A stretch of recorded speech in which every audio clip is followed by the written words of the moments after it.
155, both fighters look pretty serious and look pretty in shape here. Nobody seems to be too far out of shape as they start very quickly. Yetter takes on the control. Definitely wasting no time. Oh, swinging leather very quickly into this first couple seconds of this fight. Not a lot of technique when things happen like that, and that's how things end quickly. A little bit of technique, but that's definitely a lot of slugging in the first couple seconds of that round. I saw a couple of haymakers there that I didn't think were probably something that anybody wanted to see. Chuck steps up. Is that a full mount or a half mount? I believe right now they're in half guard. Chuck really should be looking for that left underhook. I don't see why he's not going for it to work the pass. You know, maybe just trying to work a little ground and pound from half guard, but you know, yes, okay, now he's got the left underhook, so now he's trying to work the pass, bring the knee up, cut the knee through. Very nice, but good recovery by Lim. Nice sweep by Lim, and to the back. Oh, if he can get those hooks. Oh, very nice reversals. Oh. Let's see, going for the submission here. Doesn't quite have the arm in there right for this guillotine here. He can't go for a couple other head and arm chokes and other submissions from here, like the Bravo and maybe the Anaconda. I think that's maybe what he's working for. But right now he's just got a great grip on the head and arm, and I think he's trying to lock up the Anaconda. Yes, he's rolling for the Anaconda. He's got the head and arm choke. If he can lock that up, Lim rolls through trying to defend.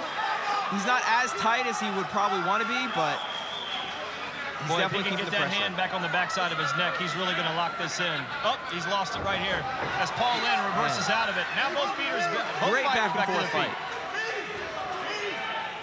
Almost a knee to the face there from Paul Lynn. Ooh, good knee to the chest. Great outside trip. This is a great back and forth fight. Takedown from Paul Lynn. Chuck on the bottom. Chuck Yetter in the blue gloves. Paul Lynn in the red gloves. Both fighters back to their feet. Chuck has to worry about giving his back. Nice roll through, except missed those hooks. That's going to cost him. The head and arm choke. He's working for the Papa choke. He's locking that in. If he can just get the grips, get his chest flat, he might have the choke. But Lim seems to have the arm in, so he might be able to defend this at least at this moment. At this point in the fight, these guys have not stopped fighting since the bell. No. And they have just got to be exhausted, even though it's been 2 or 3 minutes. I don't think people understand what these guys go through for 2 or 3 minutes. The adrenaline's pumping. You know, they both been in bad positions. They both have that little extra spike probably in there. Now, at least with Chuck on top, he can start to work some strikes from side control. Quick elbow from Chuck Yetter to Paul Lynn's left face. As the end of round number 1 comes along, I'm going to tell you, that's a little too close for me to call. I'm not quite sure who you're going to give that to. Again, I think it's just who ended up on top at the end. You know, sometimes judges, you can never really tell unless, you know, you're a judge yourself. I think just with Chuck ending it on top like that, with it being back and forth, and to me personally, maybe having a little bit of the edge on the stand-up, you know, I might be giving that to Chuck. What a great round number 1, though, between both these guys weighing in at 155. 155 for both guys, 5'9" for Paul Lynn and 5'10" for Chuck Yetter.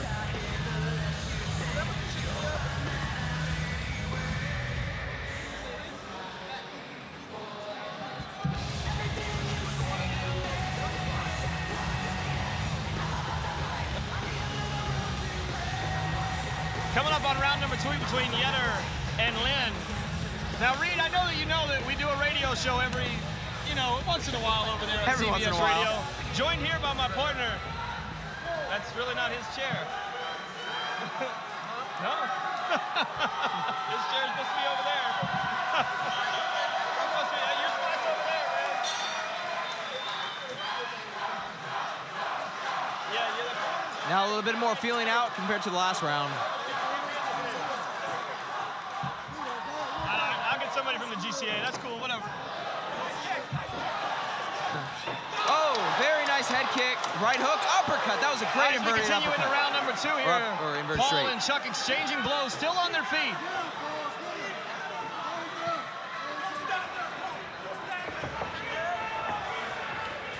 Chuck Yetter trying a couple of leg sweeps here.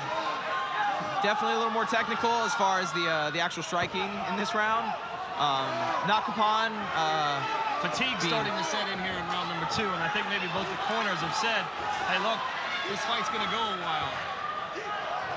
Already seen a little bit of a raspberry popping out on Chuck Yetter's lead leg. I'm not sure that might be blood, but he's been taking some good leg kicks. And Chuck Yetter's left eye seems to be puffed up a little.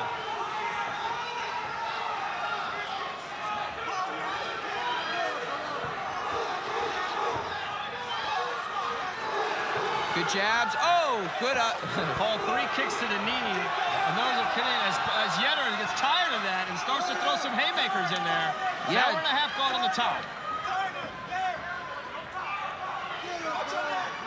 Both trying to work for the double leg. Willing to go to the ground anymore. Well, it looks like Lim's looking for the, yes, and he's getting the double leg off the cage. As Paul Lynn takes Yetter to the ground. Yetter's doing good, trying to keep his posture, keeping calm, pushing down on the head. Chuck getting some instructions from his corner now as both his eyes start to swell. Luckily, at this point in the fight, it doesn't look too bad, but it can be a factor by next round. Very nice reversal out to the back. Chuck Yetter gets a little too technical for Paul right now as he puts some moves on him. It also looks like Chuck's explosiveness is definitely coming into play a little bit in here as well.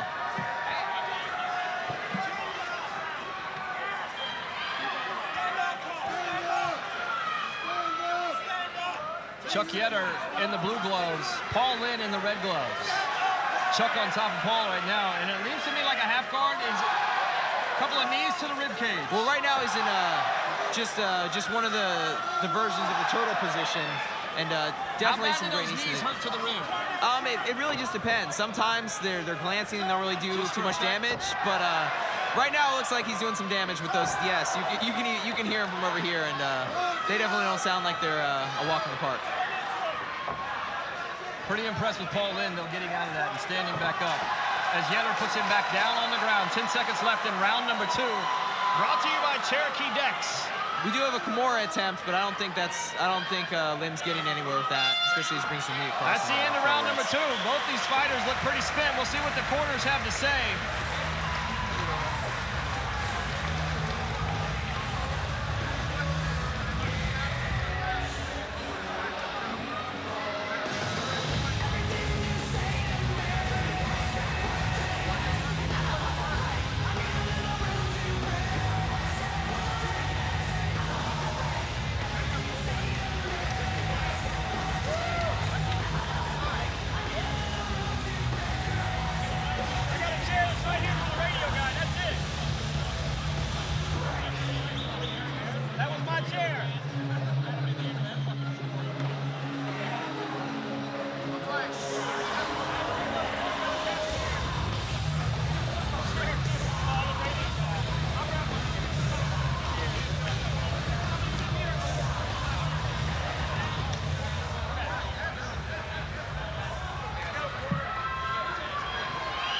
Technical difficulties all fixed up here, Reed. My fault.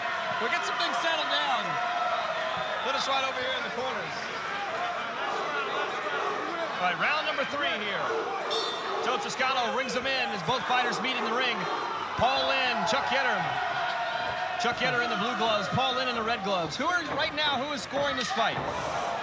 You know, I do want to give it to Chuck. I think from positional-wise and it's just his... you know, even on the stand-up, sometimes it appears a little even, but I think so far I've given the first 2 rounds to Chuck. Both fighters end up on the ground. Chuck Yetter still on top. In a full mount on top of Paul Lynn now. Right now, both fighters just look spent to me. They have really fought hard for the last 2 rounds here at the start of round number 3. Absolutely. Right now, I think that Chuck should be working to strike a little more and posture up and try to actually finish this fight, because you're never going to be sure what the judges actually think they saw. Couple of elbows to the face, a couple of right hooks to the face. Good pressure on top. Chuck, again, might want to be clearing, cross-facing, and getting his posture so he can start to actually rain down some strikes from that position. Or at least control an arm and maybe go for a submission. How do you get out of this, Reed? If you're on bottom, if you're Paul Lynn, what is the best way to get out of this? There's a couple different ways. It depends on what your opponent's doing, what you're more comfortable with. There's you know, you can't just bump and roll out of this. Generally, when you have somebody that's close to or about the same size as you, you know, there's a couple ways you can come out through the rabbit hole in the butterfly guard. There's a move called the Oompa, which is basically turning your opponent into a table and taking two legs of that table and basically bump and roll, but a little more technical. Paul, this looks like to me like he is just willing just to lay there right now as Paul just lays some left hands to the side of the face. Now we see some strength out of Paul Lynn. Yeah, just Paul, nowhere to go right now. Chuck's doing good, hooking that leg. Paul needs to try to get some legs flat and work the bridge, bump, make space. I also think that Chuck should be working a little bit harder to finish the fight. You know. Don't want to leave it up to the judges. Absolutely not. Chuck Yetter still on top. Paul Lim's great reverses out. Great explosive athleticism from Paul on that bridge. Chuck is just too strong right now for Paul. Paul doesn't know what to do. The strength of Chuck Yetter is just too much for Paul Lynn. Every time he has a move, it seems that Chuck has a counter. Yes, you know, sometimes trying to meet an unstoppable force with an immovable object, you know, one of them eventually I think has to give up. Chuck Yetter here on the half guard, and I'm looking at this, and it looks to me like even Paul may have a couple of shots here. But I think it could be over for Paul. We'll see when it goes to the judges here in 10 seconds if Chuck lets it get to that point. Both fighters, though, with a great fight. Again, there it is, in round number 3. I think if I get to call it, I would give that to Chuck Yetter. I think the whole fight was pretty much Chuck Yetter's fight. And I think Paul Lim knows it right now.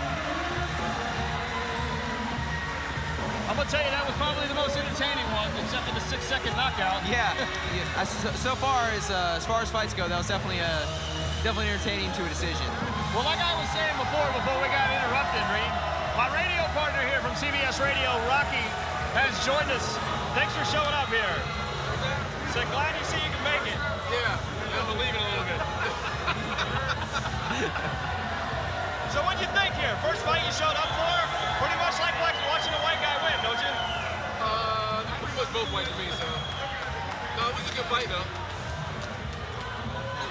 Great crowd here tonight. Absolutely, over 2,000 strong here tonight.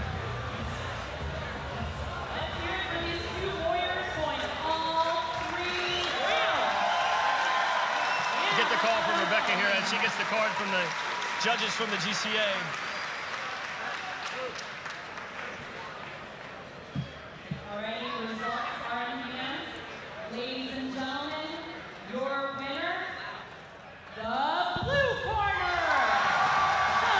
Chuck Yetter comes away with a win for the Beta Academy. That's like you thought, Reed. That Chuck is just too much for him, and like we said, it was just overpowering the entire fight. No way to stop him. Right. I think there was a good amount of technique in there, but you know there was definitely a couple times where his athleticism and strength definitely came into play. Well, as both fighters and their trainers meet in the